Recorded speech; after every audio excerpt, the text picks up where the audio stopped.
우크라이나 참관단 관련해서 말씀 여쭙겠습니다. 아까 김병주 의원님 또 위원장님도 그 말씀하셨기 때문에 현재 이 참관단 파견은 현재 훈령인 해외 파병 업무 훈령을 근거로 개인 단위 파병을 허용한다라고 국방부 말씀하고 계시죠? 네. 그런데 그 조문 보셨습니까? 개인 단위 파병이 허용되는 요건이 있습니다. 첫째, UN 지역 안보기구 특정국의 요청에 따라 유엔의 요청 없었죠. 지역 안보기구 요청 없었죠. 네. 우크라이나의 공식 요청 있었습니까? 없었습니다. 없었습니다. 네. 개인 단위 파병을 그 말씀하신 헌법이 아니라 훈령에 따르더라도 유엔 지역 안보기구 특정국 세 군데 한 군데 요청이 있어야 됩니다. 두 번째, 요청이 있다 하더라도 두 번째, UN PKO 및 다국적 평화 유지 활동의 임무를 수행하기 위해서만 가능하다고 훈령이 되어 있습니다. 알고 계시죠? 근데 지금 아까 말씀하셨을 때 우크라이나 파병은 현행 해외 파병 업무 훈령 요건에 충족이 안 되는 것입니다. 이 얘기를 하지 않으시고 이 훈령 얘기를 하시면 안 됩니다. 훈령의 요건에 맞지 않기 때문입니다. 헌법은 말할 것도 없고. 그래서 지금 보면 지금까지 이 훈령에 따라 개인 단위 해외 파병했다고 하는데 목록을 한번 볼까요? 지금 보시면 소말리아부터 쭉 있습니다. 저 모든 여러 차례의 개인 단위 파병, 이 훈령에 따른 개인 단위 파병이 있는데 모두 이 요건에 맞았기 때문에 개인 단위 파병을 한 겁니다. 우크라이나는 이 요건 훈령 2조와 4조에 안 맞는 거예요. 근데 지금 맞다고 말씀하시면 안 되는 겁니다. 제가 계속 이어서 말씀하겠습니다. 네. 그래서 훈령을 근거로 하면 안 되고요. 아까 장관께서 답변했습니다만은 우크라이나 정부에서 요청이 없었어요. 그거는 거짓말 하시면 안 되기 때문에. 그럼 요청이 없었는데 우리가 무슨 근거로 나갑니까? 저 훈령의 세 가지 요청 주체 중에 한 명도 요청을 안 했습니다. 무슨 근거로 개인 단위 파병을 했습니까? 네. 답변 드리겠습니다. 우선 그 좋은 질문 감사드리고요. 제가 아까도 처음에 우리 의원님께서 말씀 그 요건 띄워주세요. 해외 파병 업무 훈령 띄워주세요. 네, 요거 띄워주세요. 저걸 보십시오. 저기에 어떻게 해당되냐 이겁니다. 제가 이거 띄워놓고 제가 답변 드리고 또 답변 예. 순서대로. 예. 우선 이게 파병에 대해서 이제 우리 임종도 의원이 말씀을 하시길래 참관단 관련해서 이 참관단에 관련된 것은 어떤 것도 결정된 바가 없다는 전제하에 말씀을 드린 게 참관단은 파병으로 볼 수가 없다. 어렵다라고 말이 바뀌신 거예요. 지금까지 국방부의 말씀- 공식 입장은 뭐라 그러냐면 이 훈령에 따른 개인 단위 파병이라고 조금 전에도 말씀하셨고 그 이전 모든 공식 브리핑에서도 저 훈령을 말씀하셨어요. 제가 말씀드릴게요. 그 뒤에 또 예. 다 말씀드릴게요. 그래서 왜 그러면 파병이라고 보기 어려우냐? 그것은 세 가지 이유다. 첫 번째, 파병이 되려면요. 일정한 지휘 체계를 갖춘 국군 부대라는 전제가 있습니다. 근데 참관단은 지휘 체계가 갖춰진 부대가 아닙니다. 예를 들어서 소대, 중대, 대대, 여단, 사단 이런 게 아닙니다. 그냥 전문가들로 소수로 구성된 그런 어떤 전문가 집단입니다. 그리고 소수로 인원이 되어 있고요. 그 다음에 두 번째는 그 소수 인원들이 단기간 가게 되어 있고 무장을 안 하고 있습니다. 비무장을 하고 있습니다. 만약에 파병을 한다면 무장을 당연히 해야 되겠죠. 근데 비무장으로 하고 있거든요. 그래서 이런 어떤 것들하고 마지막 세 번째는 방금 우리 존경하는 조 의원님이 지적하신 대로 해당 당사국이 요청이 없었지 않습니까? 요청이 없었기 때문에 파병이 안 되는 겁니다. 그래서 요청에 의한 게 아니라 우리의 필요에 의해서 보낸 것이죠. 그래서 이건 파병하고는 상관없는 것이다. 그래서 우리의 필요에 의해서 참관단을 보내는 것이다. 이렇게 이해하시면 되고요. 그 다음에 거기에 그럼에도 불구하고 이걸 개인 파병이다라는 말씀이 계셔서 그럼 어디에 해당되느냐라고 질문이 계셔서 제가 답변 드린 게 아까 그거 좀 띄워주시겠습니까? 죄송한데. 아니요. 우리 조국 의원님께서 훈령 아까 조국 의원님 제시한 거 있잖아요. 거기 굳이 개인 파병이라고 말씀하시길래 어떤 다른 의원님들께서 굳이 그렇다면 저기 보시면요 2항에 두 번째 줄에 보십시오. PK, UN PKO 뭐 다국적군 평화 유지 활동 등의 임무를 수행하기 위해로 돼 있지 않습니까? 그것만 하는 게 아닙니다. 등의 임무입니다. 그 등의 임무에 이게 포함이 될 수가 있답니다. 참관단 파견이. 네.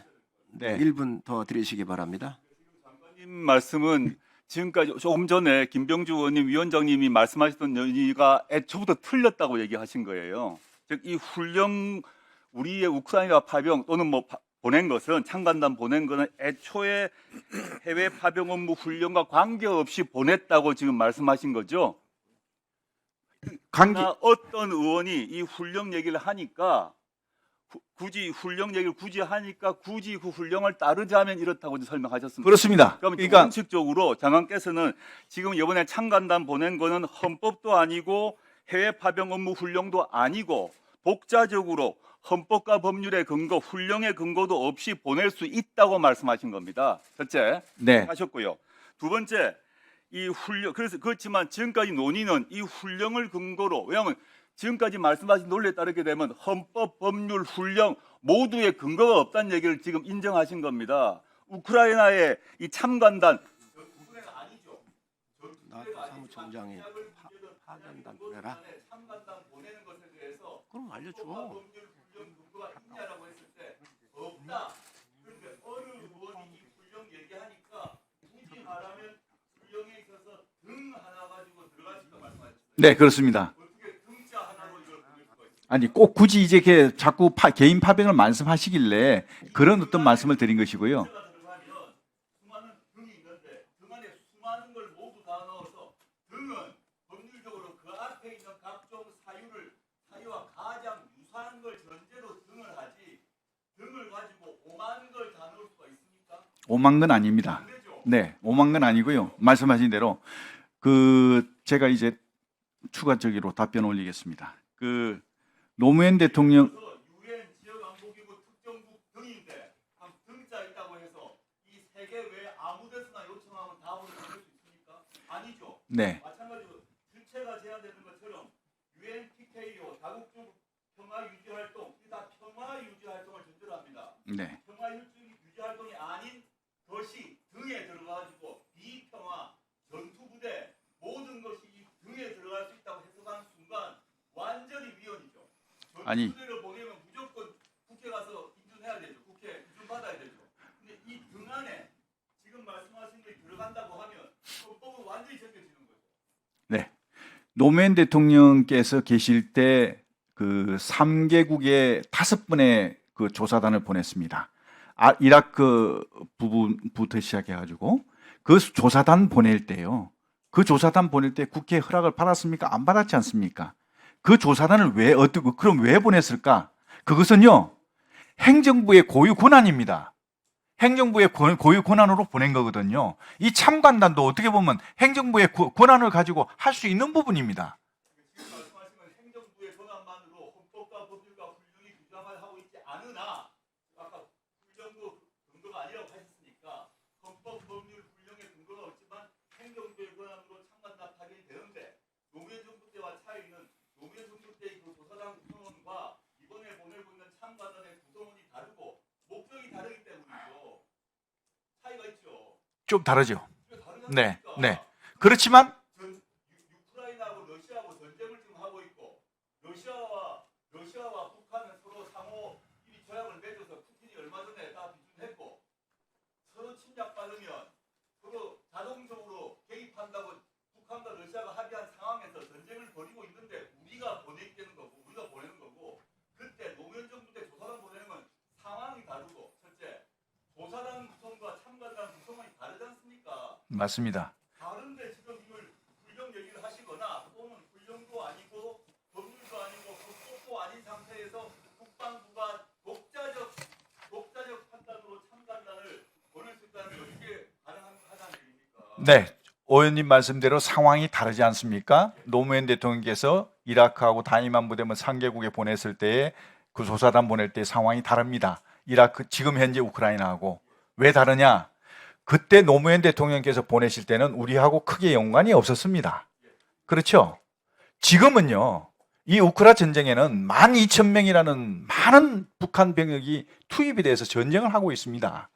그러면 우리 입장에서 참관단이라도 보내서 그 12,000명의 북한 병사들이 어떻게 싸우는지, 어떤 무기를 가지고 싸우는지, 어떤 장점을 가지고 있고 어떤 약점을 가지고 있는지, 잠깐 제가 답변 드리겠습니다. 어떤 약점을 가지고 있는지, 또 이런 어떤 우크라이나 전쟁에 있어서의 어떤 무기 체계들이 등장하고 어떤 무기 체계들이 유용한 것인지, 이런 여러 가지들을 우리가 참관단을 통해서 파악을 해야만 우리의 미래에 있을 수도 있는 불확실한 안보에 대한 대비를 할 수 있지 않겠습니까? 그런 차원에서 보내는 것인데, 그런 차원에서 어떻게 보면 노무현 대통령께서 보내신 그 5번의 조사단보다 훨씬 더 지금이 더 우리 국가적으로 필요하다. 저는 이렇게 생각하는 겁니다. 네, 조국 의원님, 네, 1분 더 드리십시오. 네. 마무리해 주시기 바랍니다. 장관님께서 말씀하신 그 차이점 말고 어떤 차이가 있나 하면 노무현 정부 때와 다르게 뭐냐 하면 지금은 이미 지금 우리 정부에서 우크라이나에 그동안 우회적 방식으로 탄약을 지원했어요. 그리고 더 무기를 더 지원할 수 있다고 대통령께서 말씀하셨어요. 그리고 또 어느 분인지 모르지만 국방부 장관님인지 누군지 모르겠습니다만 전쟁 포로로 잡힌 북한군을 신문할 수 있다고도 말씀하셨어요. 이 말은 뭐냐면 종합하게 되면 러시아 우크라이나 전쟁에서 우리가 전쟁 당사국이 될 수도 있다는 것인데, 그 점에서 노무현 정부 때 조사단 파견하고 다르죠.